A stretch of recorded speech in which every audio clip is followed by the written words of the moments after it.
ప్రభైన యేసుక్రీస్తు నామములో చేరి వచ్చిన దైవజనులకు, పెద్దలకు, పరిచారకులకు, సహోదర సహోదరులకు అందరికీ నా హృదయపూర్వక వందనాలు తెలియజేస్తున్నానండి. దేవుని మహాకృపను బట్టి గత వారం నుండి ఈ వారం వరకు ఆయన కృపారేఖల నీటి కింద మనల్ని భద్రపరిచి ఈ ఉదయకాలముని ఆయన పాదశంలో మనల్ని సజీవుల గురించి ఆయన కృపతో మనల్ని తృప్తిపరచడానికి గాను అనుదిన ఉదయకాల వాక్య ధ్యానములు ధ్యానించుటకు గాను 4362 దినానికి నడిపించాడు. దేవునికి ఎంతో వందనస్తులం.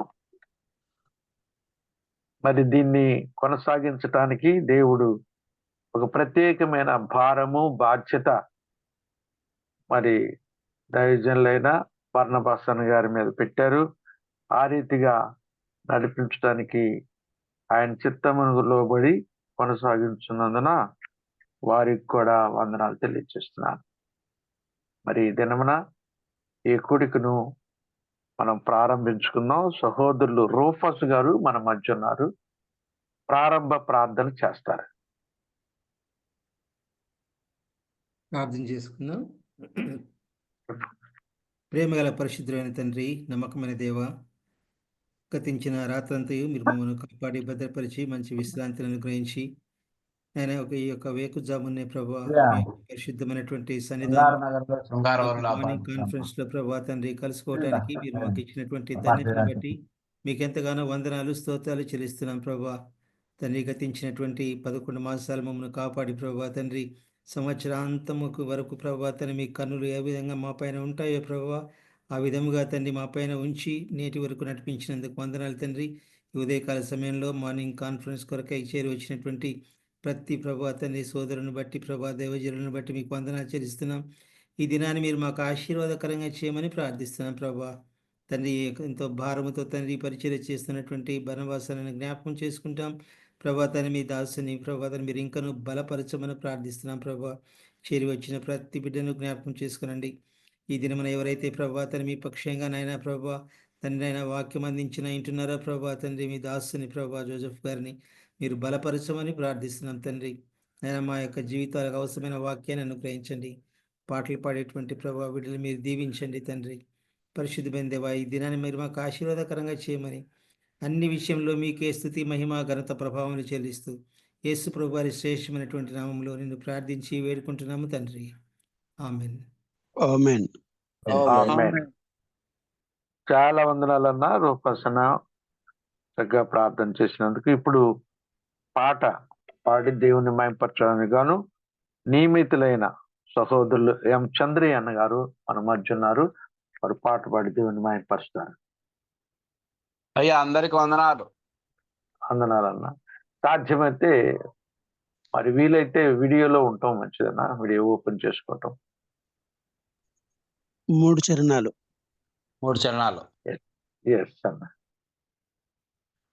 బంగారు నగరిలో శృంగారవనములో, బంగారు నగరిలో శృంగారవనములో విహరించు శుభవేళలో ఆహా నాకెంత సంతోషమో, ఆహా నాకెంత ఆనందమో, ఆహా నాకెంత సంతోషమో, ఆహా నాకెంత ఆనందమో. బంగారు నగరిలో శృంగారవనములో, బంగారు నగరిలో శృంగారవనములో విహరించు శుభవేళలో ఆహా నాకెంత సంతోషమో, ఆహా నాకెంత ఆనందమో, ఆహా నాకెంత సంతోషమో, ఆహా నాకెంత ఆనందమో. పరమందో దూతలో పరిచర్య చేయ సంతసముగ చేరి వచ్చిరి, ప్రియుడైన యేసుని మధుర భాషితంబులు ప్రేమ మీర నాకు తెల్పిరి. పరమందు దూతలు పరిచర్య చేయ సంతసముగా చేరి వచ్చిరి. ప్రియుడైన యేసుని మధుర భాషితంబులు ప్రేమ మీర నాకు తెల్పిరి. బంగారు నగరిలో శృంగార వనములో, బంగారు నగరిలో శృంగార వనములో విహరించు శుభవేళలో ఆహా నాకెంత సంతోషమో, ఆహా నాకెంతో ఆనందమో, ఆహా నాకెంత సంతోషమో, ఆహా నాకెంత ఆనందమో. ప్రియుడైన యేసు నయనాలలోన ఆనంద పరవశము, హృదయం భూతాక మూర్ఛిల్లిపోతి ప్రేమాతిశయము తోడా. ప్రియుడైన యేసు నయనాలలోన ఆనంద పరవశము, హృదయం భూతాక మూర్ఛిల్లిపోతి ప్రేమాతిశయము తోడా. బంగారు నగరిలో శృంగార వనములో, బంగారు నగరిలో శృంగార వనములో విహరించు శుభవేళలో ఆహా నాకెంత సంతోషమో, ఆహా నాకెంత ఆనందమో, ఆహా నాకెంత సంతోషమో, ఆహా నాకెంత ఆనందమో. నా ప్రాణ ప్రియుడు నా చెంత చేరి ప్రేమ ప్రార్థన కందించా. ప్రేమ చీరదారలు పానంబు చేసి పరమగీతమాలపించితి. నా ప్రాణ ప్రియుడు నా చెంత చేరి ప్రేమ ప్రార్థన కందించా. ప్రేమ చీరదారలు పానంబు చేసి పరమగీతమాలపించితి. బంగారు నగరిలో శృంగార వనములో, బంగారు నగరిలో శృంగార వనములో విహరించు శుభవేళలో ఆహా నాకెంత సంతోషమో, ఆహా నాకెంత ఆనందమో, ఆహా నాకెంత సంతోషమో, ఓహో నాకెంత ఆనందమో. అయ్యా అందరికి వందనాలు. చాలా వందనాలన్నా, చక్కగా పాట పాడి దేవుని మయంపరిచినందుకు చాలా వందనాలు. చంద్రయాన్ గారికి వందనాలు. ఇప్పుడు మరి ప్రాముఖ్యమైన ఘటానికి వచ్చాం. మన మధ్య దైవజనులు సహోదరులు బోడిపాగు జోసెఫ్ గారు వాక్యం అందించడానికి సిద్ధంగా ఉన్నారు. అందుకొరకే వాక్యం కొరకే దేవుని దాసులైన జోసెఫ్ గారి కొరకు మరి మన సహోదరులు రాయపూర్ నుండి పి శేఖర్ బాబన్ గారు ఉన్నారు. వాక్యం కొరకు దైవజనుల కొరకు ప్రార్థన చేస్తారు. వందనాలు అంకులు. వందనాలు. ప్రార్థించుకుందాం. ప్రేమ కనికరం జాలి కృపా దయగల తండ్రి మీకు స్తోత్రాలు ప్రభా. గడిచినములన్నీ తండ్రి రేయనకములందరినీ కూడా కాచి కాపాడి తండ్రి 4362వ దినం ఉన్న నాయన వేకుజామున లేచి నీ సన్నిధిలో వచ్చి ప్రభా ఇదిగో నాయన మిమ్మల్ని స్తుతించుటకు మీరు ఇచ్చిన ఈ సమయాన్ని బట్టి మీకు స్తోత్రాలు ప్రభా. ఈ దినం చూడలేక ఎంతో మందిని అందరిని నిద్రించినారు ప్రభా. సజీవులుగా మమ్మల్ని ఉంచినందుకు మీకు స్తోత్రాలు ప్రభా. ఇది నాన్న తండ్రి, ఇదిగో నాయన, ఈ విధంగా తండ్రి దేవుని సేవకులు బన్నబాసన ద్వారా తండ్రి నాయన, మేమందరం కూడా ఎక్కడి వారము, ఏ రాష్ట్రానికి చెందిన వారము నాయన, ఆయన కూడా తండ్రి మేమందరం కూడా తండ్రి మీ సన్నిధిలో నాయన ఈ విధంగా నాయన ఏర్పాటు చేసినారు తండ్రి. ఈ విధంగా నాయన ఒక్కొక్క దేవుని దాసుతో తండ్రి మాతో మాట్లాడుతున్నప్పుడు నాయన మాకు సమయాన్ని ఇస్తున్నారు ప్రభా. ఇది నాయన కూడా తండ్రి దేవుని దాసు నాయన బోడపాగా ఇదిగో తండ్రి నాయన ఆ, జోస్ ఉమ్, జోసఫ్ అన్న గారిని నిలబెట్టుకొని తండ్రి మాకు ఈ వాక్యాన్ని ఆయన అందిస్తున్నందుకు మీకు స్తోత్రాలు చెల్లిస్తున్నాం ప్రభా. అదే విధంగా తండ్రి మా హృదయాలకు ఏ వాక్యం అవసరమో ఆ వాక్యం మీ దాసుని ద్వారా నాయన మీరే మాట్లాడమని, ఇదిగో నాయన ఇటువంటి ఆటంకాలు, ఇటువంటి నాయన సాతాను శోధనలు లేకుండా తండ్రి ఆదించేంత వరకు మీరే ముందుండి నడిపించమని యేసుక్రీస్తు శ్రేష్టమైన నామములో అడిగి ప్రార్థించి వేడుకొనుచున్నాము తండ్రి. ఆమేన్. ఆమేన్.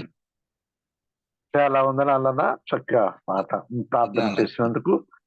ఇప్పుడు మనమందరము మీట్లో ఉండి దేవుని వాక్యాన్ని విందాం.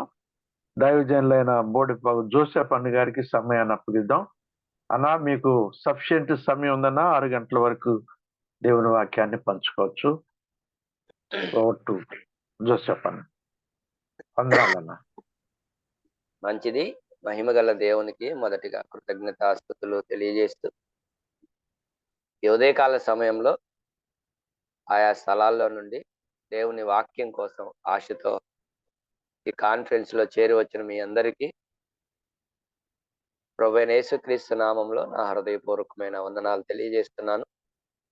అలాగే మరి మీ మధ్యలో పరిచర్య చేయటానికి నన్ను ఆహ్వానించిన బర్నబాస్ అన్న గారికి, నడిపిస్తున్న పెద్దలకి మరొకసారి నా ప్రేమ వందనాలు తెలియజేస్తున్నాను. దేవుని మహాకృపను బట్టి మనం ఎవరమో సహోదరులు ప్రార్థించినట్లుగా ఎక్కడి వారిమో, కానీ ప్రభువుని బట్టి మనం అందరం ఇలా కలుసుకోగలుగుతున్నాం. ఒకరినొకరు చూసుకుంటున్నాం, ఒకరితో ఒకరు మాట్లాడుకుంటున్నాం, ఒకరినొకరు వాక్యం ద్వారా పురికొల్పుకొని ఆత్మీయంగా బలపడి ప్రభు మహిమ కొరకు జీవించాలనే ఆశతో ముందుకు సాగుతున్నాం. అందును బట్టి ప్రభువుని స్తుతిస్తున్నాను.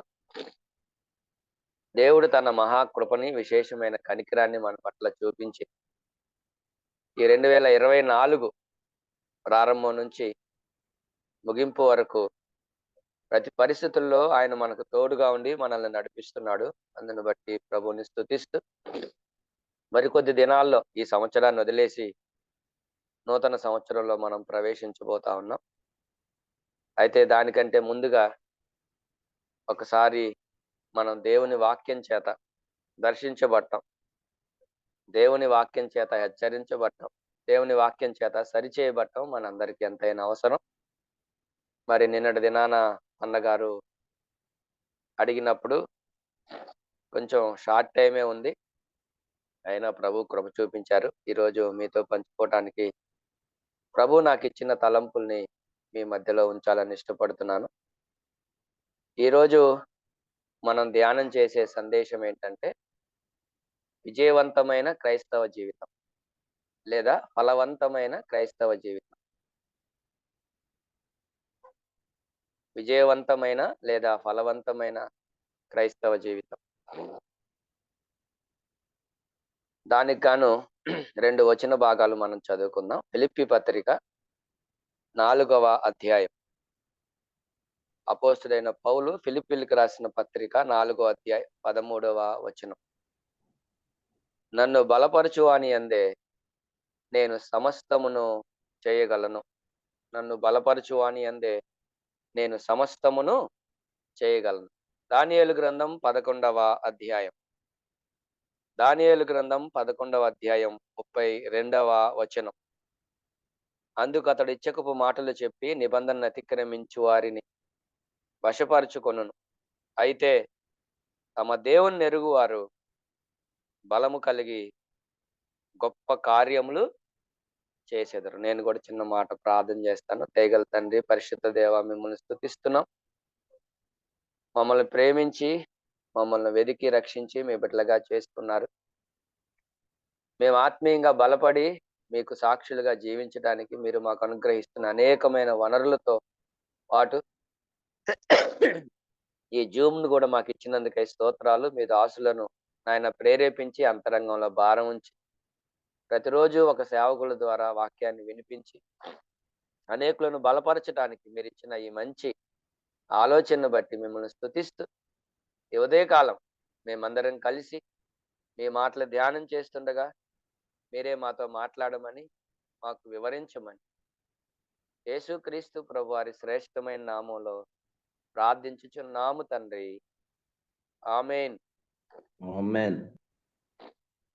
మంచిది. మనం ఎరిగిన విషయాలు అయినప్పటికీ నేను ఎప్పుడు జ్ఞాపకం చేస్తాను. నేను ఏదో కొత్త విషయాలు చెప్తున్నాను అని నేను ఎప్పుడు అనుకోను, కానీ మర్చిపోయిన సత్యాలని మరొకసారి మనం జ్ఞాపకం చేసుకొని దేవుని వాక్యం దగ్గరికి రావాలి అనేది నా ఆశ.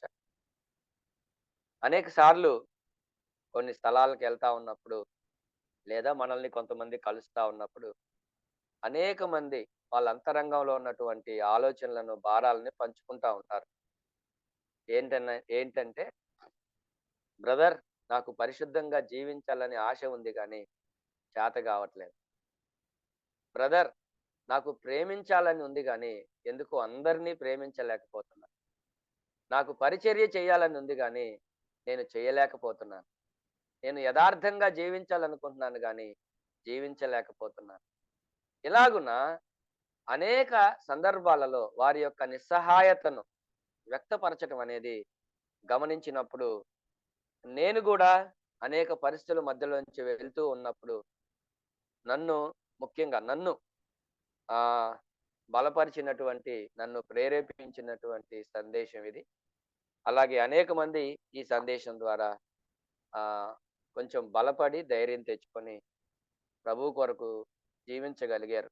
కాబట్టి ఈ సందేశాన్ని మనం ఆలోచన చేయడానికి ప్రయత్నం చేద్దాం. ప్రియులారా, ఇక్కడ మనం జ్ఞాపకం చేసుకుంటూ ఉండగా మనం ఫలవంతమైన లేదా విజయవంతమైన విశ్వాస జీవితాన్ని కొనసాగించలేకపోతున్నాం.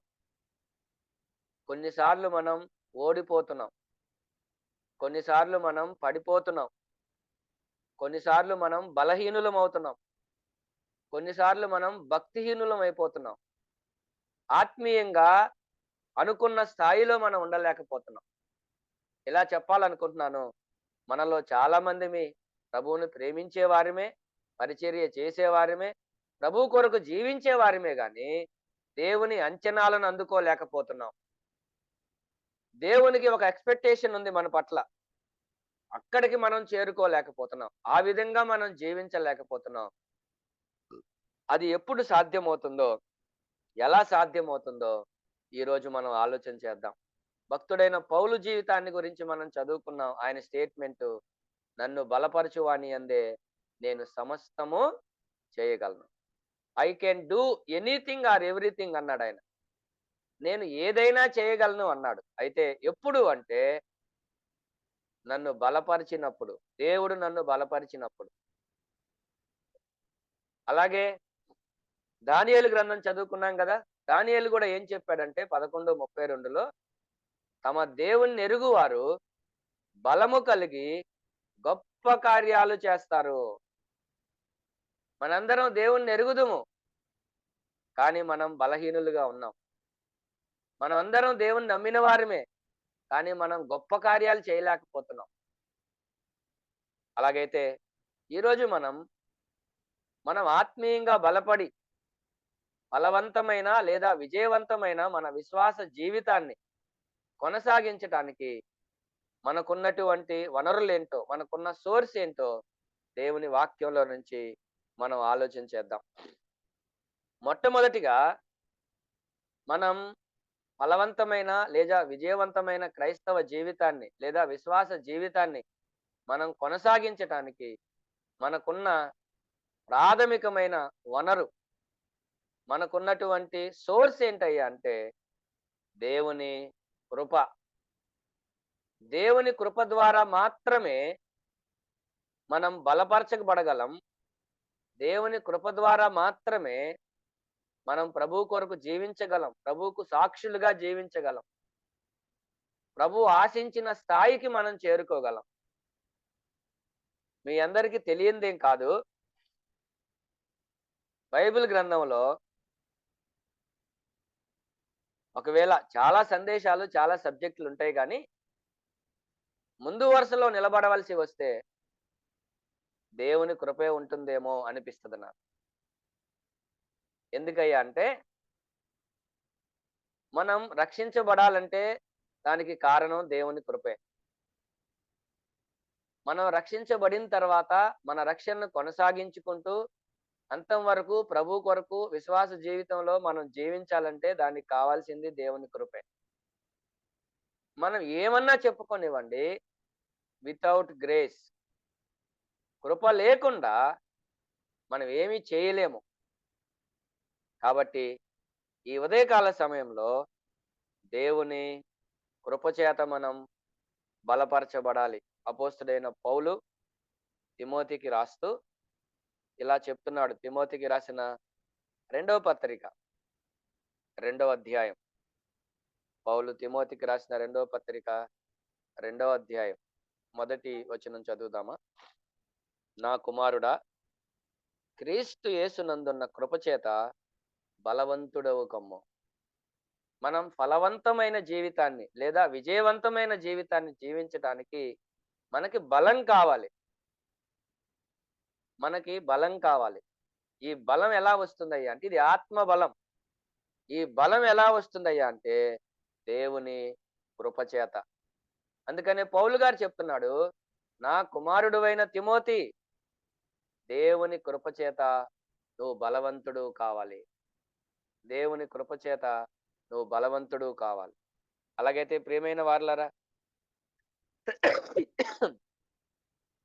దేవుని కృపచేత మనం బలపరచబడితే మనం దేవుని కొరకు ఏమైనా చేయగలం. దేవుని కొరకు సాక్షులుగా మనం నిలబడగలం. అపోస్తుడైన పౌలు ఈ విషయంలో అగ్రగణ్యుడు అని మనం చెప్పుకోవచ్చు. ఎవరో చెప్పారు, క్రైస్తవుల్లో మొనగాడు వంటి వాడు అపోస్తుడైన పౌలు అని. చాలా అద్భుతమైన జీవితాన్ని జీవించాడు కదా. ఖండాలు తిరిగి సువార్తను ఆయన ప్రకటించాడు. ఎన్నో సంఘాలు కట్టాడు. ఎంతో మంది సేవకులను సిద్ధపరిచాడు. ముఖ్యంగా దేవుని ప్రత్యక్షతను పొంది సంఘానికి కదా ఒక మంచి నమూనాని, క్రమాన్ని పరలోకం నుండి ప్రభు చేత అందుకొని ఈనాడు ఒక క్రొత్త నిబంధన సత్య సంబంధమైన సంఘాన్ని, క్రమాన్ని మనం కలిగి ఉన్నాము అంటే దేవుడు ఆయన ద్వారా మనకు అనుగ్రహించాడు. ఇప్పుడు ఎవరైనా సరే పౌలు గారి దగ్గరికి వెళ్ళి, ఏమండి పౌలు గారు, ఇంత పరిచర్య మీరు ఎలా చేయగలిగారు? ఇన్ని ప్రయాణాలు మీరు ఎలా చేయగలిగారు? ఇన్ని సంఘాలు మీరు ఎలా కట్టగలిగారు? ఇంతమంది సేవకులను ఎలా సిద్ధపరచగలిగారు? ఇంతమంది జీవితాలను ఎలా కట్టగలిగారు? ఇన్ని సమస్యలను ఎలా ఎదుర్కోగలిగారు?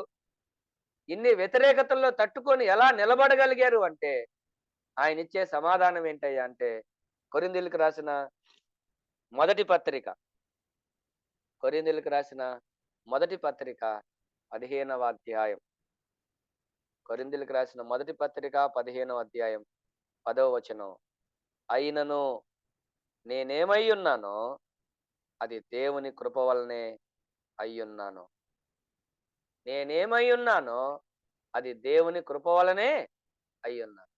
ఇదంతా ఎలా జరిగింది? ఇదంతా ఎవరు చేశారు అంటే సహజంగా ఎవరైనా మన దగ్గరకు వచ్చి, బ్రదర్ మీరు భలే పరిచర్య చేస్తున్నారంట కదా, సువార్త బాగా చేస్తున్నారంట కదా, చాలా కార్యక్రమాలు జరిగిస్తున్నారట కదా అని ఎవరైనా అడిగితే మనం అతిశయపడతాం. మన గురించి చెప్పుకోవడానికి మనం ప్రయత్నం చేస్తాం.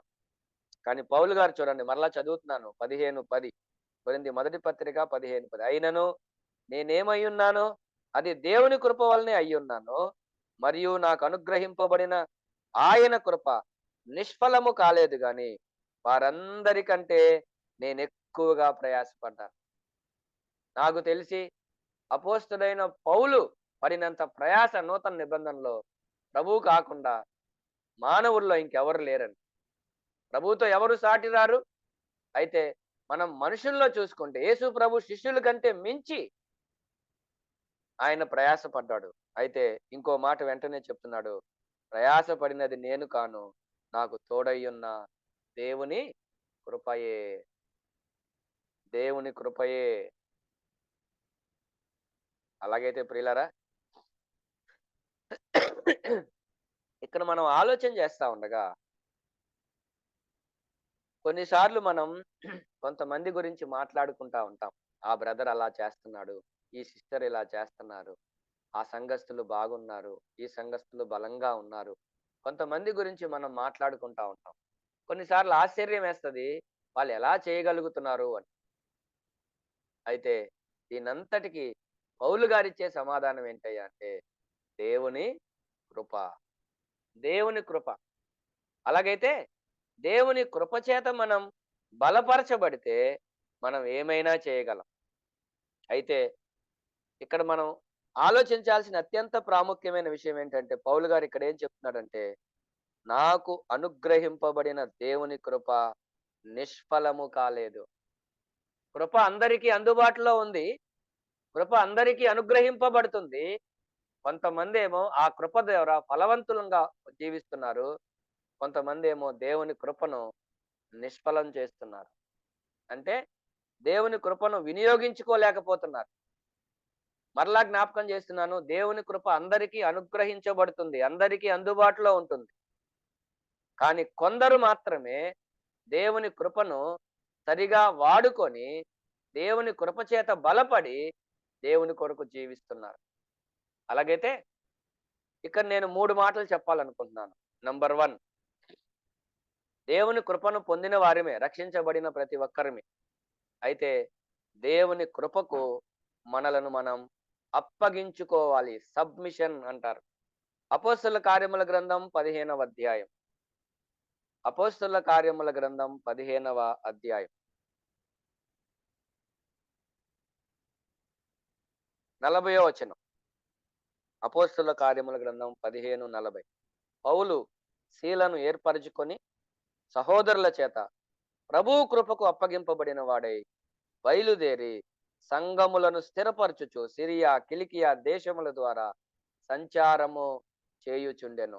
మనందరికీ తెలుసు, 36 నుంచి మనం చదివితే 15వ అధ్యాయంలో ఈ మార్కు లేదా యోహాను అనబడిన మార్కు విషయమై పౌలుకి బర్నబాకి వివాదం వచ్చింది. అతని కోసం అంతకాలం కలిసి ఉన్నటువంటి వాళ్ళిద్దరూ అద్భుతంగా కలిసి పనిచేశారు అంతియోకయలో. కానీ ఇప్పుడు ఈ మార్కు కోసం ఆ వివాదంలో వీళ్ళిద్దరూ విడిపోయారు. అయితే ఇక్కడ నాకు నచ్చిన మాట ఏంటంటే, 37వ వచనానికి 40వ వచనానికి తేడా ఏంటో మీరు చెప్పాలి. 37వ వచనం చదువుతున్నాను. అప్పుడు మార్కు అను మారు పేరు గల యోహానును వెంటబెట్టుకొని పోవుటకు బర్నబా ఇష్టపడెను అన్నాడు. అయితే అలా చేయటానికి వీలు లేదని చెప్పాడు కదా.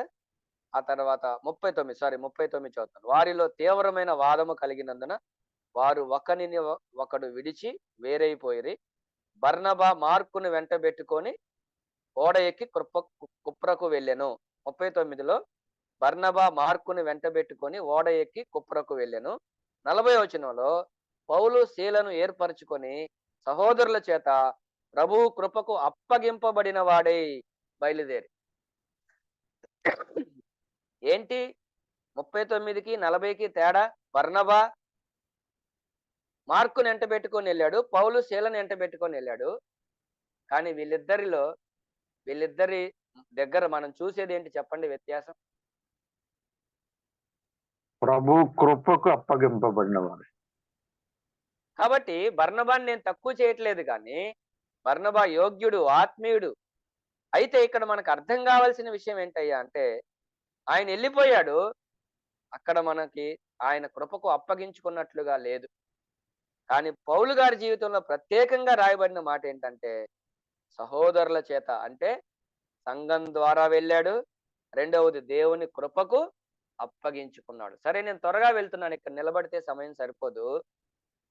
దేవుని కృప ద్వారా మనం బలవంతులం కావాలి అని చెప్పుకున్నప్పుడు మొట్టమొదటిగా కృపని పొందితే సరిపోదు, కానీ దేవుని కృపకు మనల్ని మనం అప్పగించుకోవాలి. అప్పగించుకోవాలి. ప్రభువుకు అప్పగించుకున్నట్లుగా, సంఘానికి అప్పగించుకున్నట్లుగా దేవుని కృపకు మనల్ని మనం అప్పగించుకోగలిగితే దేవుని కృప మనల్ని మలుస్తుంది, దేవుని కృప మనల్ని బలపరుస్తుంది, దేవుని కృప మనల్ని నిలబెడుతుంది. ప్రభు కొరకు బలమైన కార్యాలు చేయడానికి మనల్ని సిద్ధపరిచి వాడుకుంటుంది. సో దేవుని కృపలో, దేవుని కృపకు అప్పగించుకోవాలి. రెండో మాట చెబుతున్నాను, 13వ అధ్యాయం అపోస్తులుల కార్యముల గ్రంథం 13వ అధ్యాయం 43వ వచనం కూడా చూద్దాం. 13:43. సమాజ మందిరములోని వారు లేచిన తరువాత అనేకులు యూదులను, భక్తిపరులైన యోధా మత ప్రవిష్టులను పౌలును బర్నబాను వెంబడించిరి. వీరు వారితో మాట్లాడుచు దేవుని కృపయందు నిలకడగా నుండవలెనని వారిని హెచ్చరించెను. కొన్ని మాటలు మనం చాలా జాగ్రత్తగా పట్టుకోవాలి. దేవుని కృపను పొందిన ప్రతి ఒక్కరూ దేవుని కృపకు అప్పగించుకోవాలి, నంబర్ 1. రెండవది, దేవుని కృపను పొందిన ప్రతి ఒక్కరూ ఆయన కృపలో నిలిచి ఉండాలి లేదా అంటి పెట్టుకొని ఉండాలి అని మనం చెప్పుకోవచ్చు. అప్పగించుకోవాలి, అంటి పెట్టుకొని ఉండాలి లేదా దేవుని కృపలో నిలిచి ఉండాలి. దేవుని కృపని పోగొట్టుకున్నటువంటి వాళ్ళు చాలా మంది ఉన్నారు. దేవుని కృపను పొంది కూడా పోగొట్టుకున్న వాళ్ళు చాలా మంది ఉన్నారు. వాళ్ళల్లో మనకి కయ్యూను కనిపిస్తాడు, మనకి చాలా మంది కనిపిస్తారు. అయితే ప్రియులారా, ఇక్కడ మనం ఆలోచన చేస్తా ఉండగా ఇస్కరియోతు యోధా కూడా కనిపిస్తాడు. దేవుని కృపలో నిలిచి ఉండలేకపోవటం అనేది చాలా బాధాకరమైన విషయం. చూడండి, హెబ్రీ పత్రిక 12వ అధ్యాయం, హెబ్రీ పత్రిక 12:15 కూడా చదువుతున్నాను. హెబ్రీ 12:15. మీలో ఎవడైనను దేవుని కృపను పొందకుండా తప్పిపోవునేమో అనియు, చేదైన వేరు ఏదైనను మొలచి కలవరపడుట చేత అనేకులు అపవిత్రులైపోదురేమో అనియు, ఒక పూట కోటి కొరకు తన జ్యేష్ఠత్వపు హక్కును అమ్మివేసిన ఏశాపు వంటి భ్రష్టుడైనను వ్యభిచారి అయినను ఉండినేమో అనియు జాగ్రత్తగా చూచుకొనుడి. ఏశావు ఆ తర్వాత ఆశీర్వాదం పొందగోరి కన్నీళ్లు విడిచుచు దానికోసము శ్రద్ధతో వెదికినను మారు మనసు పొంద అవకాశము దొరకలేదు. ప్రస్తుతం మనం కృపాకాలంలో ఉన్నాం. కృప మనందరికీ సమృద్ధిగా ఉంది. కృపను పొందటానికి అందరికీ అవకాశం ఉంది. నేను ప్రారంభంలో చెప్పినట్లు కృప అందరికీ అందుబాటులో ఉంది. ఇంకా ఎవరైనా దేవుని కృపను పొందకుండా, రక్షణ మారు మనసు అనుభవం లేకుండా ఉంటే ఇప్పుడైనా ప్రభువుని మీ హృదయంలో చేర్చుకోవాలని ప్రేమతో ఆహ్వానిస్తున్నాను. కృపను పొందిన మనం ఆ కృపను నిష్ఫలం చేసుకోకుండా ఆ కృపలో మనం నిలిచి ఉండాలి. నంబర్ 2. మూడవదిగా మనం జ్ఞాపకం చేసుకుంటే కొరింథీయులకు రాసిన 2వ పత్రిక 1వ అధ్యాయం, కొరింథీయులకు రాసిన 2వ పత్రిక 1వ అధ్యాయం 12వ వచనం కూడా చూద్దామా? 1:12. కొరింథీయులకు రాసిన 2వ పత్రిక 1వ అధ్యాయం 12వ వచనం. మా అతిశయం ఏదనగా లౌకిక జ్ఞానమును అనుసరింపక దేవుడు అనుగ్రహించు పరిశుద్ధతతోను నిష్కపట్యముతోను దేవుని కృపనే అనుసరించి లోకములో నడుచుకొంటిమి. ఇక్కడ 2 మాటలు చెప్పాడు. ప్రారంభంలో మేము లౌకిక జ్ఞానాన్ని అనుసరించలేదు, లోకంలో ఉన్నాం కానీ లోకాన్ని అనుసరించలేదు, దేవుని కృపనే అనుసరించామని చెప్తున్నాను. సో 3వ మాట ఏంటంటే దేవుని కృపను అనుసరించాలి. ఫలవంతంగా, విజయవంతంగా మన విశ్వాస యాత్ర కొనసాగాలి అంటే, ప్రభు కొరకు మనం ఏదైనా చేయాలి అంటే, ప్రభు మహిమ కొరకు మనం జీవించాలి అంటే, ప్రభు మనల్ని బలపరిచి వాడుకోవాలి అంటే మనం ఈ 3 కలిగి ఉండాలి.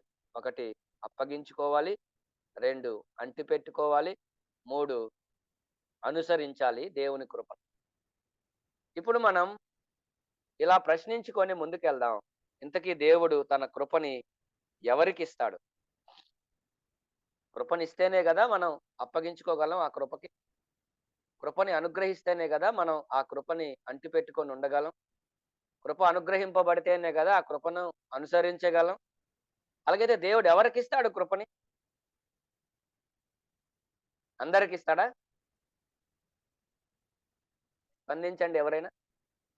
దేవుడు తన కృపను ఎవరికి ఇస్తాడు? అందరికి ఇస్తాడు. అందరికి ఇస్తాడా? సరే, ఇవ్వాలనుకుంటున్నాడు కానీ అందరికి ఇవ్వడు. పేతురు రాసిన మొదటి పత్రిక 5వ అధ్యాయం. పేతురు రాసిన మొదటి పత్రిక 5వ అధ్యాయం 5వ వచనం. 5:5 చిన్నలారా, మీరు పెద్దలకు లోబడి ఉండుడి.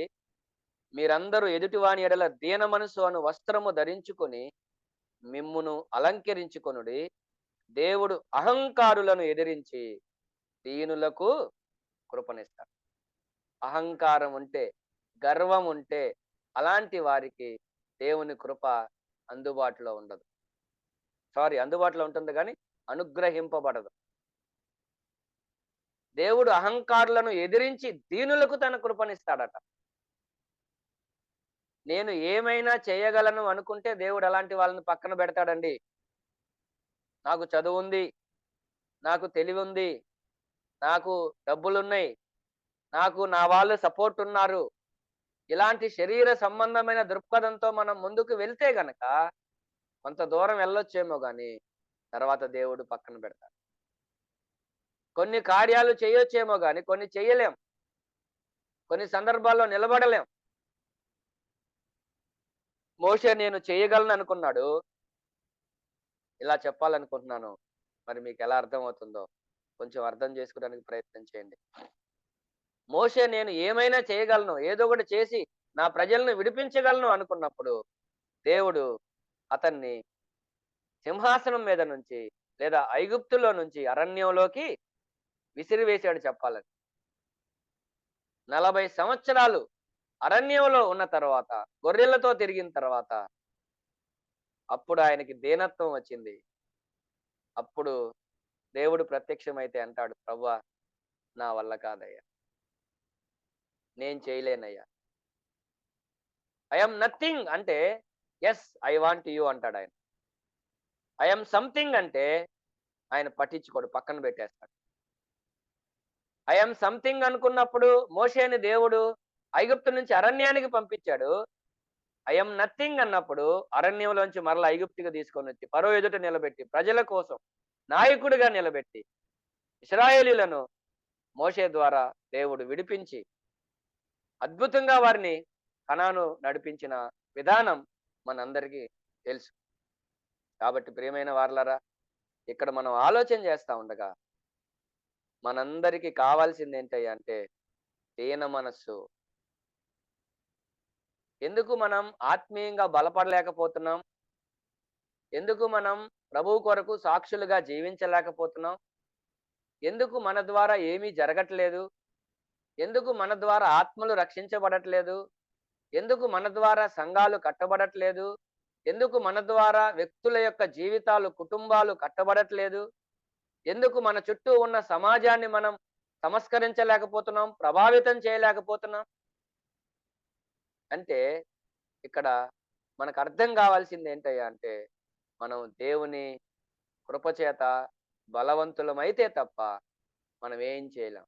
గ్రేస్ ఎలోన్ అంటారు. అంటే కృప తప్ప మనం ఫలించటానికి, మనం జయించటానికి మరొక మార్గమే లేదు. మనం ఓడిపోవటానికి, మనం నష్టపోవటానికి, మనం అనేక సార్లు ప్రభు అంచనాలకు అందుకోలేకపోవటానికి కారణం ఇదే అని నాకు అర్థమైంది కొంతకాలం తర్వాత. అప్పుడు ఈ అనుభవంలోకి రావటానికి ప్రభు కృప చూపించాడు. నంబర్ 1. రెండో మాట దగ్గరికి వెళ్దాం. ఒకటి, దేవుని కృప మాత్రమే మనం ఫలవంతంగా లేదా విజయవంతంగా జీవించడానికి. రెండవది, దేవుని వాక్యం ద్వారా మాత్రమే, word of God, grace of God, word of God. ఎఫెసీ పత్రిక 6వ అధ్యాయం.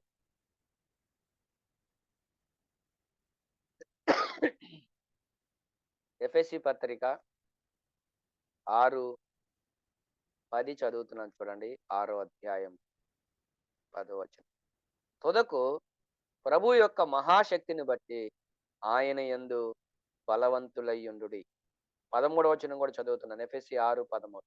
అందుచేతను మీరు ఆపద్దినమందు వారిని ఎదిరించుటకును సమస్తమును నెరవేర్చిన వారై నిలవబడుటకును శక్తివంతులగునట్లు దేవుడిచ్చు సర్వాంగ కవచమును ధరించుకొనుడి అని చెప్పి 17వ వచనంలో ఏమన్నాడంటే, మరియు రక్షణయను శిరస్త్రాణమును దేవుని వాక్యమును ఆత్మ ఖడ్గమును ధరించుకొనుడి. అలాగైతే ప్రియమైన వారలారా, మనం అపవాదిని ఎదిరించాలంటే, అపవాదిని జయించాలంటే, మనం విజయవంతమైన విశ్వాస క్రైస్తవ జీవితాన్ని మనం కొనసాగించాలి అంటే మనకి బలం కావాలని చెప్తున్నాం. 1, దేవుని కృప మనల్ని బలపరుస్తుంది. 2, దేవుని వాక్యం మనల్ని బలపరుస్తుంది. చాలాసార్లు మనం వాక్యం ద్వారా బలపరచబడకుండా, వాక్యం ద్వారా నడిపించబడకుండా, వాక్యాన్ని అనుసరించకుండా కొన్నిసార్లు మనం లోక పద్ధతులను అనుసరిస్తా ఉన్నాం. చాలా మంది సువార్తలో లోక పద్ధతులను అనుసరించే వాళ్ళు ఉన్నారు. పరిచర్యలో, ఇంకా మన జీవితంలో మనం దేవుని వాక్యాన్ని గనక అనుసరించగలిగితే వాక్యం చేత మనం బలపరచబడతాం. అలాగైతే ప్రియులారా, ఇక్కడ మనం జ్ఞాపకం చేసుకుంటూ ఉండగా దేవుని వాక్యమే మనల్ని బలపరుస్తుంది. హెబ్రీ పత్రిక 4వ అధ్యాయం 12వ వచనం మీ అందరికీ తెలుసు కదా. హెబ్రీ 4:2. దేవుని వాక్యం బలము గలదై కదా, ఎటువంటి వాడిగల 2 అంచుల ఖడ్గము కంటే బలము గలదై అని మనం చూస్తాం. కాబట్టి దేవుని వాక్యాన్ని మించిన బలమైన సాధనం ఏముంది చెప్పండి శత్రువుని జయించటానికి? యేసు క్రీస్తు ప్రభు వారిని అపవాది శోధించడానికి వచ్చినప్పుడు మత్తయి సువార్త 4వ అధ్యాయంలో మనం చదువుతాము. యేసు ప్రభు దేవుని వాక్యంతోనే అపవాదిని జయించాడు. విచిత్రం ఏంటంటే సాతాను కూడా వాక్యం ద్వారానే ప్రభువుని శోధించటానికి వచ్చాడు. నువ్వు ఇక్కడి నుంచి దూకు, నీ పాదాలకి రాయి తగలదని రాయబడింది కదా అంటే, అప్పుడు ప్రభు ఏం చెప్పాడంటే, నీ దేవుడైన ప్రభువుని శోధించదు. నీకు ఆకలి అవుతుంది కదా, నువ్వు ఆహారం ఈ రాళ్ళను రొట్టెలుగా చేసుకోవచ్చు కదా అంటే, మనుషుడు రొట్టె వలన మాత్రము కాదు దేవుని నోట నుండి వచ్చే ప్రతి మాట వలన జీవించును అని అడుగడుగున అణువణువున వాక్యమై ఉన్న ప్రభువే వాక్యంతో అపవాదిని జయించాడండి. ఇది నాకు చాలా ఆశ్చర్యం వేసింది. ఆయనే వాక్యం కదా, కానీ ఆయనే శరీరధారిగా ఈ భూమి మీదకి వచ్చినప్పుడు, అపవాది చేత శోధించబడతా ఉన్నప్పుడు ఆయన వాక్యంతో జయించాడు. ఎందుకు మనం వాక్యాన్ని పక్కన పెడుతున్నాం? ఎందుకు మనం వాక్యానికి విలువనివ్వలేకపోతున్నాం? ఈ రోజున చాలా బాధ ఉంది నా అంతరంగంలో. వాక్యానుసారమైన సంఘాలు అని చెప్పుకుంటున్నాం కానీ చాలా సంఘాల్లో దేవుని వాక్యానికి స్థానం లేదు. దేవుని వాక్యం ఇలా చెప్తుంది బ్రదర్ అంటే లోబడే వాళ్ళు లేరు. ఇది వాక్యానికి వ్యతిరేకం అండి అని ఎవరైనా సలహా ఇస్తే అవునా బ్రదర్ నిజమే కదా అని వాక్యానికి లోబడే వాళ్ళు మనకు కనబడట్లేదు. ఎలా జయిస్తాం, ఎలా ఫలిస్తాం, ఎలా ప్రయోజకులుగా ఉండగలుగుతాం? వాక్యం లేకుండా ఏం సాధించగలమండి? వాక్యాన్ని పక్కన పెట్టి కులాన్ని పైనేసుకుంటే సాధించగలమా? వాక్యాన్ని పక్కన పెట్టి ధనంతో ముందుకెళ్తే సాధించగలమా? వాక్యాన్ని పక్కన పెట్టి మంది మార్బలం ఉన్నారని చెప్పి శరీర సంబంధంగా వెళ్తే సాధించగలమా? నెవర్. ఓడిపోతాం, నష్టపోతాం, అవమానాల పాలైపోతాం. కాబట్టి ప్రియమైన వారలారా, దేవుని వాక్యం మన నరనరాల్లో ఉండాలి. మనం వేసే ప్రతి అడుగు వాక్యానుసారంగా ఉండాలి. మనం తీసుకునే ప్రతి నిర్ణయం వాక్యానుసారంగా ఉండాలి.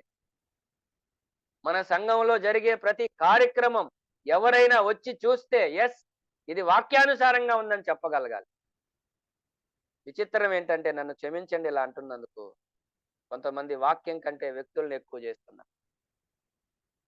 ఒకవేళ ఆ సంఘాన్ని స్థాపించిన వ్యక్తి ఎవరైనా ఉంటే, అసలు సంఘం కట్టేది ప్రభువే కదా, ఎవరో ఒకరిని ఉపయోగించుకుంటాడు. ఆ వ్యక్తి వెళ్ళిపోయిన తర్వాత మన వాళ్ళు ఏం చేస్తారయ్యా అంటే, వాక్యం ఇలా చెప్తుంది అనరు. బర్నబాస్ అన్న ఇలా చెప్తున్నాడు, దేవదానం అన్న ఇలా చెప్తున్నాడు, పాలన్న ఇలా చెబుతున్నాడు. దానికి విలువ ఉండదండి. పెద్దలని గౌరవించాల్సిందే, వారి మాదిరిని అనుసరించవలసిందే. కానీ మనకి ప్రమాణం ఏంటి? దేవుని వాక్యం. వాక్యం ఎలా చెప్తుంది అంటే ఎవరైనా లోపడతారండి. వాక్యంలో ఇలా ఉంది అంటే వాక్యం కార్యం చేస్తుంది. కానీ వాక్యాన్ని పక్కన పెట్టి వ్యక్తులను గనక మనం హైలైట్ చేస్తే మన సంఘం నష్టపోతాం. ముందుకెళ్తున్నాను. మనం దేవుని వాక్యాన్ని ధ్యానించాలి. మొదటి మాట మీ అందరికీ తెలిసిందే. మొదటి కీర్తన 2-3 చరణాలు మనం చదివితే, మొదటి కీర్తన 2-3 చరణాలు, యెహోవా ధర్మశాస్త్రమునందు ఆనందించుచు దివారాత్రము దానిని ధ్యానించువాడు ధన్యుడు అని 2వ చరణంలో ఉంటే, 3వ చరణంలో ఎలా ఉంటుంది కదా, అతడు ఎవరైతే వాక్యాన్ని ధ్యానిస్తారో అతడు ఎలా ఉంటాడట?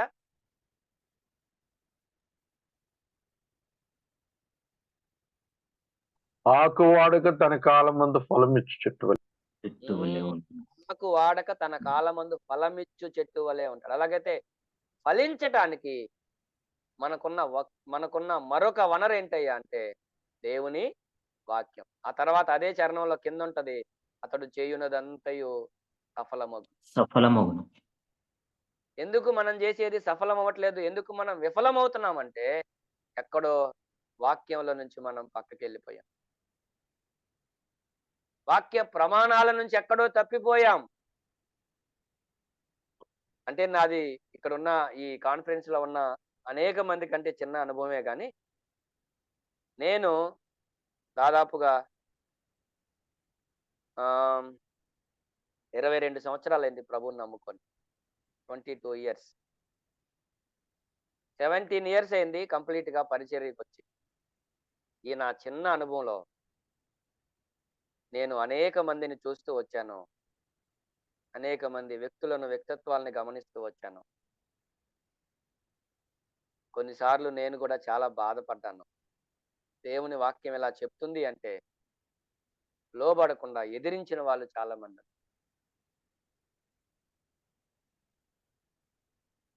అలాగైతే ప్రియమైన వారలారా, అందుకే మనం ఓడిపోతున్నాం, అందుకే నష్టపోతున్నాం. దేవుని వాక్యాన్ని ధ్యానించాలి. రెండవది, దేవుని వాక్యాన్ని అనుసరించాలి. ఫిలిప్పీ పత్రిక 2వ అధ్యాయం 16వ వచనం.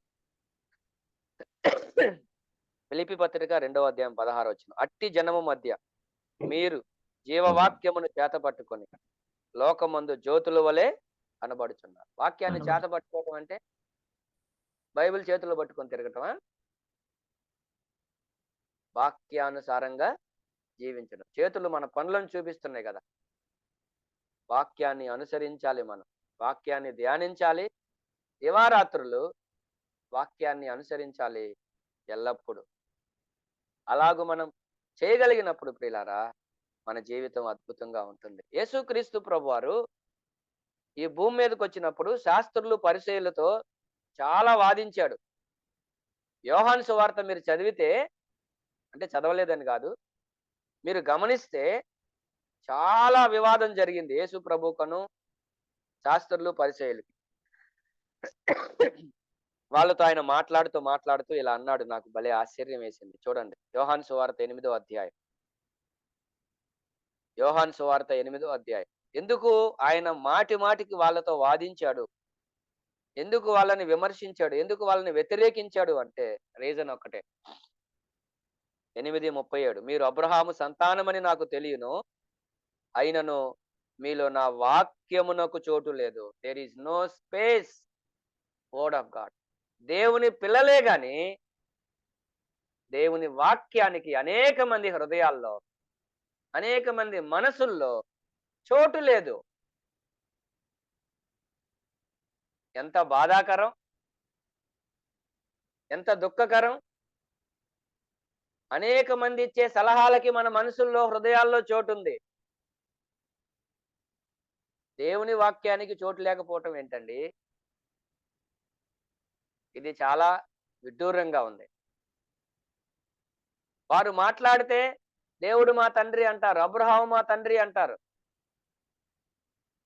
కానీ వాళ్ళ దగ్గర దేవుని వాక్యానికి చోటు లేదు. అందుకే మీరు నన్ను చంపాలనుకుంటున్నారంట. అంటే దేవుని వాక్యానికి మన దగ్గర చోటు ఉంటే, దేవుని వాక్యాన్ని మనం గౌరవించే వాళ్ళమైతే, మన వాక్యాన్ని అధిగమించి ఆ వాక్యాన్ని దాటి ముందుకెళ్ళలేం కదా. వాక్యాన్ని దాటి మనం ముందుకెళ్ళలేం కదా. యోహాను పత్రికలో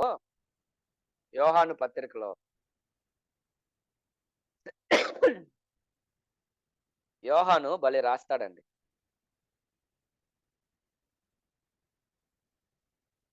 చాలా విషయాలు చెప్తూ వాక్యాన్ని దాటిపోయే వాళ్ళ గురించి ఇలా చెప్తాడు చూడండి. యోహాను రాసిన 2వ పత్రిక, ఒకే అధ్యాయం ఉంటుంది కదా, 2వ పత్రిక 10-11 వచనాలు చదివితే, యోహాను 2వ పత్రిక, లేకపోతే 9-10 యోహాను 2వ పత్రిక 9-10. క్రీస్తు బోధయందు నిలిచి ఉండక దానిని విడిచి ముందుకు సాగు ప్రతివాడును దేవుని అంగీకరింపనివాడు. దేవుని వాక్యాన్ని విడిచిపెట్టి ముందుకెళ్ళిపోతున్నాం, దేవుని వాక్యాన్ని వెనక్కి నెట్టేస్తున్నాం. హలో, కొంచెం ఆగి ఆలోచన చేద్దాం. క్రీస్తు బోధయందు నిలిచి ఉండక దానిని విడిచి ముందుకు సాగు ప్రతివాడును దేవునిని అంగీకరింపనివాడు. వాక్యాన్ని అంగీకరించకపోతే ప్రభువును కూడా అంగీకరించినట్లే కదండి. వాక్యాన్ని పక్కకి నెడితే ప్రభువును కూడా పక్కకి నెట్టినట్టే కదా. వాక్యాన్ని దాటి ముందుకెళ్తున్నాం, ప్రమాదం. వాక్యాన్ని దాటి ముందుకెళ్తున్నాం. ఎప్పుడు వాక్యమే ఉండాలి. ఏంటి ఆర్సిఎం వాళ్ళకి మనకున్న సమస్య ఏంటి చెప్పండి? ఆర్సిఎం వాళ్ళు హోపును పైన పెడతారు, కింద వాక్యం ఉంటది. హోపు బోధల్లో దేవుని వాక్యాన్ని అర్థం చేసుకోవాలి మనం, వాళ్ళు చెప్పేది. అలాగైతే ప్రియమైన వారలారా, ఇప్పటికే మన వ్యక్తిగత జీవితాలు, కుటుంబాలు, సంఘాలు వాక్యానికి భిన్నమైన అడుగులు వేసి నష్టపోయినాయి. చాలు, మరలా తిరిగి వెనక్కొద్దాం. వాక్యాన్ని దాటిపోయాం, కొంత దూరం వెళ్ళిపోయామేమో.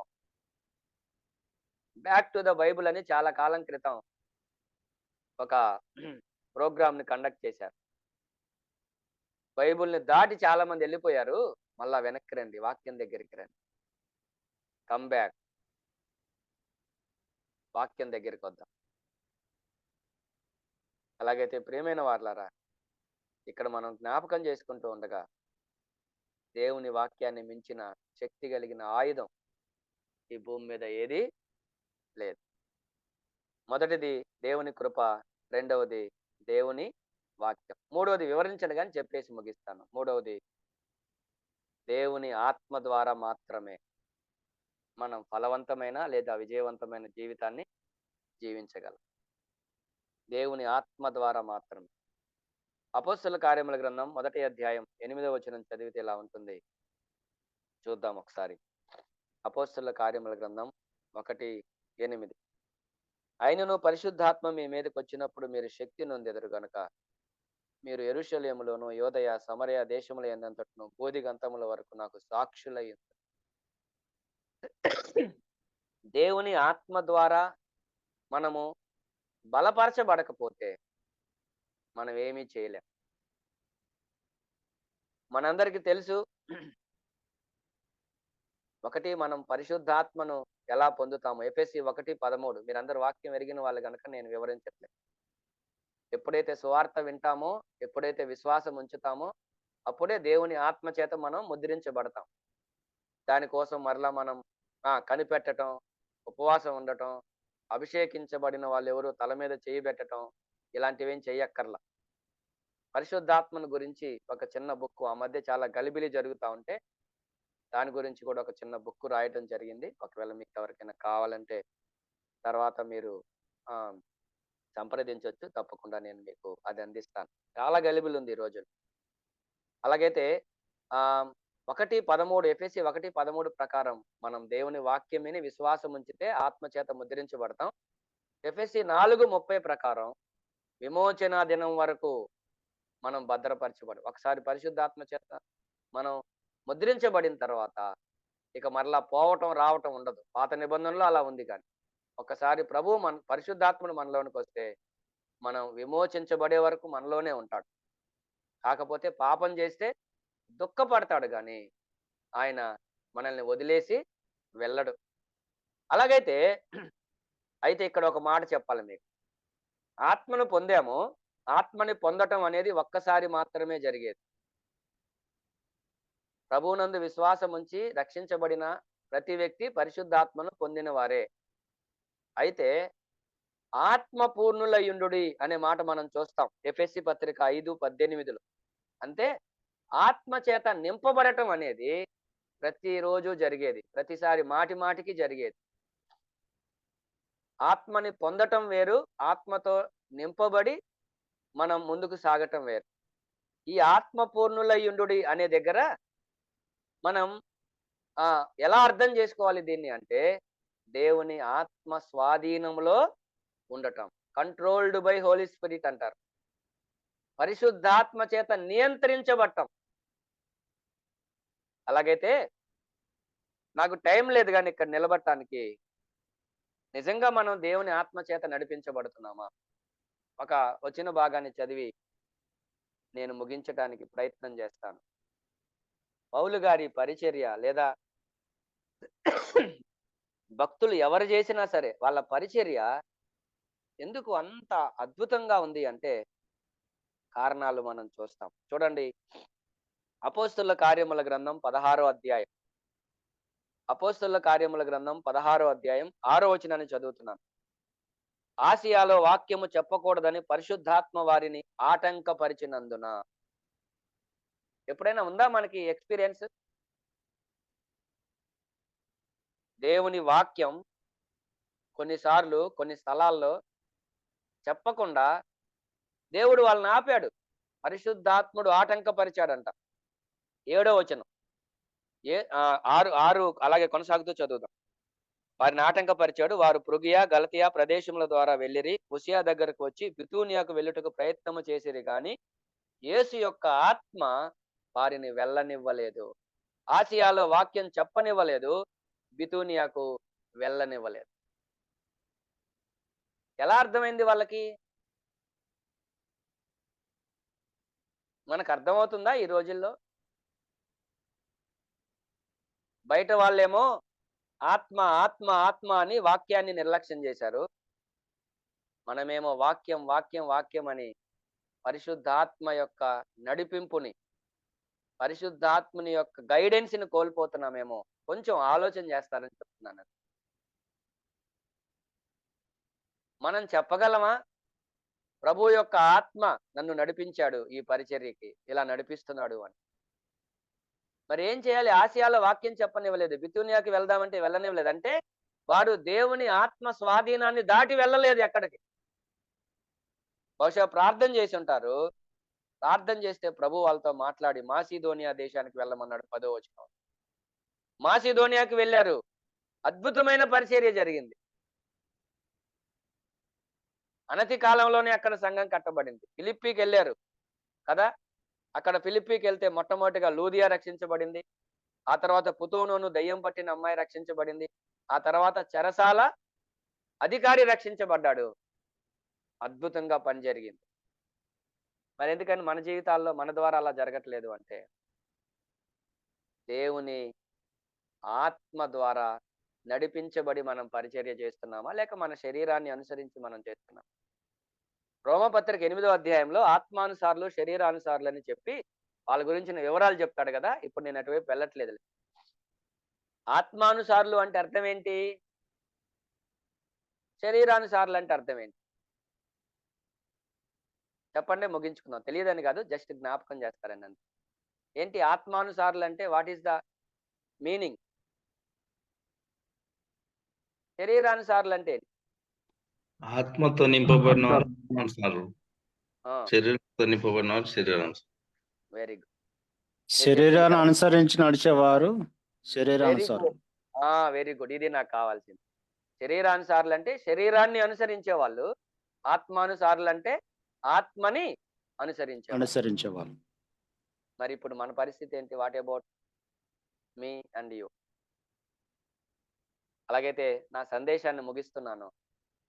ఫలవంతమైన లేదా విజయవంతమైన విశ్వాస జీవితాన్ని, క్రైస్తవ జీవితాన్ని మనం జీవించలేకపోవటానికి దేవుని కృప విషయంలో, దేవుని వాక్యం విషయంలో, దేవుని ఆత్మ విషయంలో మన వైఖరి ఎలా ఉంది?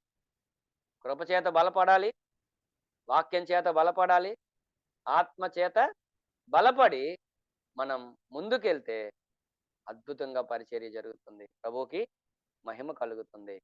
అలా జీవించటానికి ప్రభు మనందరికీ సహాయం చేయను కాక. అందరికీ వందనాలు. మరొక చిన్న ప్రకటన ఏంటంటే, గతంలో ఈ సేవలో భాగంగా పుస్తక పరిచర్య కూడా ప్రభు ఇచ్చారు. మొట్టమొదటిగా నేను సంఘం అనేటువంటి పుస్తకాన్ని రాసి నేనే డిటిపి చేసి ఉచితంగా ఇవ్వటం జరిగింది ఈ ప్రాంతంలో. అంటే అన్ని స్థలాలకి పంపించలేకపోయాను. అయితే దాన్ని ఇంకొంచెం లోతుగా అధ్యయనం చేసి ఇంకొంచెం కొన్ని సబ్జెక్టులు కలిపి మరొక చిన్న పుస్తకాన్ని తయారు చేయడానికి ప్రభు కృప చూపించారు. డిటిపి అయిపోయింది, ఇంకా ప్రింటింగ్కి పంపించాలి. ప్రభు చిత్తం అయితే నూతన సంవత్సరంలో సంఘం అనేటువంటి పుస్తకాన్ని కూడా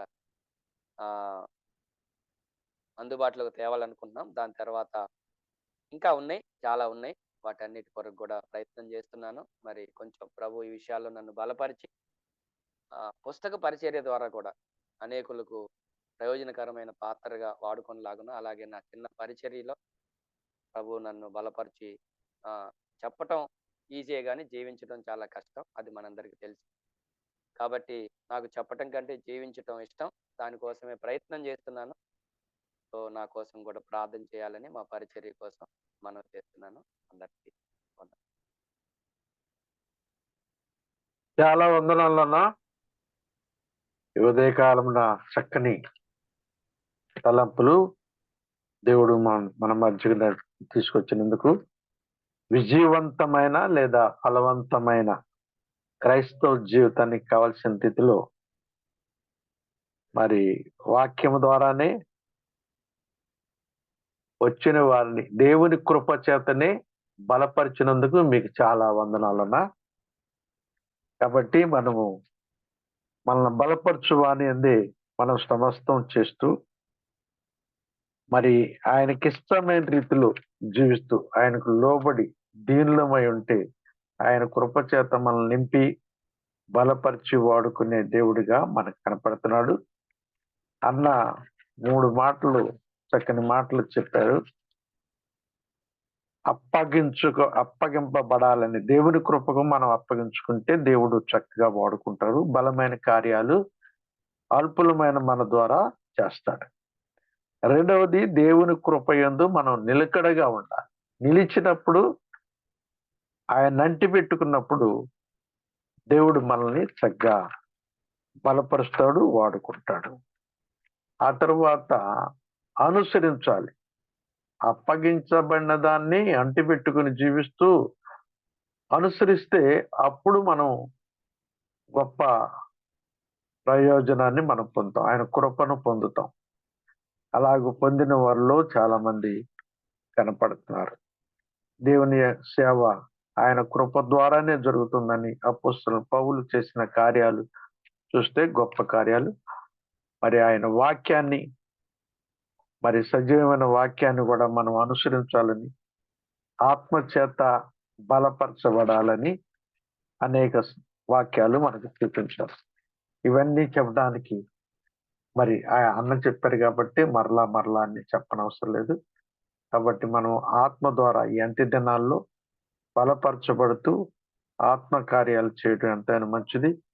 నిజమే అన్న చెప్పినట్టు సంఘము అనే పుస్తకం ఎంత జనాల్లో ఎంతో అవసరం. సంఘము సిద్ధాంతాలు, సంఘ సిద్ధాంతాలు కూడా దానిలో ఇమిడి ఉన్నాయన్నా. వినపట్లేదన్న, మీట్లో ఉన్నారు. ఓ సారీ, ఇందులో ఒక 17 విషయాలు ఇచ్చాను. ఆ. అన్ని చెప్పలేకపోయినా కొన్ని. సంఘ ప్రస్తావన, సంఘం పట్ల దేవుని ఉద్దేశం, సంఘం యొక్క బాధ్యత, సంఘం యొక్క పోలిక, సంఘానికి క్రీస్తుకున్న సంబంధం, బాప్తిసం అంటే ఏంటి, ఆరాధన, సంఘ సహవాసం, సంఘం ఎలా విస్తరిస్తుంది, సంఘంలో స్త్రీ యొక్క పాత్ర ఏంటి, కృపావరాలు ఎన్ని, అవి ఎలా ఉపయోగించాలి, సంఘ సభ్యత్వం, సంఘ క్రమశిక్షణ, సంఘ పాలన, పెద్దల అర్హతలు, మాదిరి గల సంఘం, ఆరోగ్యకరమైన సంఘం. ఈ 17 అంశాలు చాలా వరకు కవర్ అయినాయి అన్న. చాలా సంతోషం. అతి త్వరలో రావాలని మనం ప్రార్థనలో పెడదాం. ఇప్పుడు చివరిగా మరి మనోహరన్ గారు ప్రార్థనలో నడిపిస్తారు. వందనాలు బ్రదర్, ప్రార్థన చేస్తున్నాం. పరిశుద్ధుడైన మా ప్రియ పరలోక తండ్రి, మహాగణుడ, మహోన్నతుడ, సర్వోన్నతుడ, ఈ ఉదయ కాలము మీ పాద సన్నిధిలో ఇలాగున 4362వ రోజున చేరి రావడానికి కృప చూపించారు. మీ స్తోత్రం. జూమ్ ప్రారంభించి మరి మా ప్రభువా 8 దినాలుగా మీరు మీ కృప చేతను నడిపిస్తున్నారు. అందులో బట్టి మీకు స్తోత్రములు. మరి మా ప్రభువా ఓపికగా ఓర్పుతో ఈ కార్యక్రమాన్ని నిర్వహిస్తున్నటువంటి బ్రదర్ బర్నబాస్ గారిని జ్ఞాపం చేసుకుంటున్నాం, వారి కుటుంబానికి జ్ఞాపం చేసుకున్నాం, వారి పరిచర్యను జ్ఞాపం చేసుకుంటున్నాం. మరి ఈ రోజు అధ్యక్షత వహించిన పెద్దలు బ్రదర్ దేవదానం గారిని బట్టి మేము స్తుతిస్తున్నాం. చక్కగా నడిపించారు, మీకు స్తోత్రములు. మరి ముఖ్యంగా మీ వాక్యమును అందించుటకు మీ దాసుని బ్రదర్ జోసెఫ్ గారిని మీరు బలపరిచి ఆత్మతో నింపి మా మధ్యకు నడిపించారు, మీకు స్తోత్రం. చక్కని సందేశాన్ని మా మధ్య మీరు అందించడానికి కృప చూపించారు. ఫలవంతమైన క్రైస్తవ జీవితం, విజయవంతమైన క్రైస్తవ జీవితం కలిగి ఉండాలంటే దేవుని కృప ద్వారా మాత్రమే, మరి మా ప్రభువా దేవుని వాక్యము ద్వారా మాత్రమే, దేవుని ఆత్మ ద్వారా మాత్రమే బలపరచబడతాము అని వాక్యం ద్వారా మీరు అందించిన రీతిని బట్టి మీకు స్తోత్రములు చెల్లిస్తున్నాం. కరుణా సంపన్నుడ, మహిమగల దేవ, అలాగున మీ కృప ద్వారానే మేము ముందుకు సాగుటకు, మీ వాక్యం ద్వారానే మేము బలపడుటకు, మీ ఆత్మ ద్వారా మేము ఫలించుటకు మీరే కృప చూపించమని చేరి వచ్చిన ప్రియులందరి హృదయాలను మీ వాక్యం నింపినందుకు మీకు స్తోత్రములు.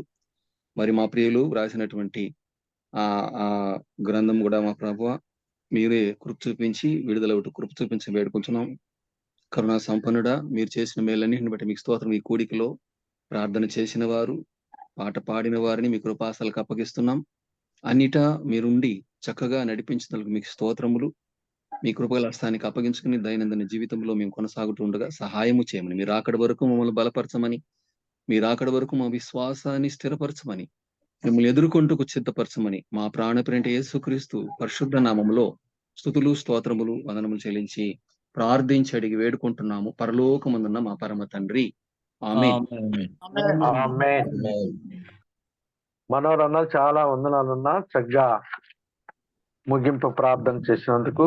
మొట్టమొదట సహోదరులు రూఫస్ అన్న గారు ప్రార్థన చేయగా, మరి చక్కని పాట పాడి దేవుని మయంపరిచిన ఎం చంద్రరావు గారికి, అలాగనే మెసేజ్ కొరకు ప్రార్థన చేసిన శాకర్ బాబు అన్న గారికి, అలాగే చక్కని వర్తమానం ఉదయకాలమున కావలసిన మాటలతో దేవుడు బలపరిచి వాడుకున్న విధానాన్ని బట్టి జోసెఫ్ అన్న గారికి, మరి ఆఖరిగా ప్రార్థన చేసిన మరో అన్న గారికి వందనాలు తెలియజేస్తున్నాను. ఇలాంటి జూము మరి చక్కగా భారంతో, బాధ్యతతో వహిస్తూ నడిపిస్తున్న బర్నబాస్ అన్న గారికి, వారి కుటుంబానికి కూడా వందనాలు.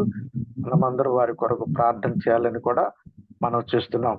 ఇప్పుడు ఈ సమయాన్ని అన్నకి అప్పగిస్తున్నాం. బర్నబాస్ అన్న.